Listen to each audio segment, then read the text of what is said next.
Divendres Sant, diumenge de Pasqua, divuit de Pasqua, tenim Setmana Santa a tocar, 2 setmanes. Això vol dir que tindrem que cuinar bacallà. Per exemple, farem, o us ensenyaré a fer, un deliciós bacallà amb pebrots i alls escalivats. Què us sembla? Voleu cuinar amb mi? Anem! Per cert, si us agrada, ja ho sabeu, després de mirar el vídeo, un bon like i a subscriure-se, que més serem, més cuinarem i més riurem. Ara sí, anem a cuinar. Farem aquesta recepta per 4 persones. Posem 2 peberots i un cap d'alls per escalivar al forn, un raig d'oli i cap al forn. Si teniu caliu, no cal dir-ho, sempre millor caliu, al foc que toca els peberots. Agafem unes rebanades de pa de pagès, 3-4 rebanades, depèn del tamany, i amb un ganivet li traiem la crosta. Només ens interessa la part blanca. D'acord? Anem traient i llavors ho tallarem a trossos. Veieu? Anem tallant, a poc, tot el pa. El pa és millor que tingui un parell de dies, que sigui una mica dur. I així ens quedarà millor després, la cocció ens quedarà millor. Un cop que ho tenim tot tallat, ho posarem en una batedora.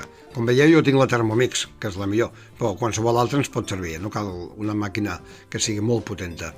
Aquí afegirem uns alls pelats. Per pelar-los aixafem una miqueta, ja sabeu que és més fàcil.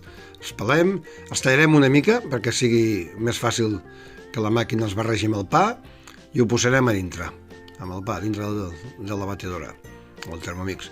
Afegirem un raig d'oli, més o menys una cuirada sopera d'oli d'oliva i un polsim de sal, perquè estigui ben al punt. I ja està, ara triturem, no massa, ens ha de quedar una textura gruixuda, unes molles de pa gruixudes, que no quedi pa ratllat.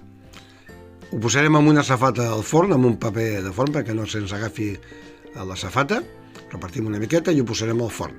Com que tenim al forn ja els pebrots escalivant, aprofitarem la brillantesa i així no gastarem energia en va el preu que està.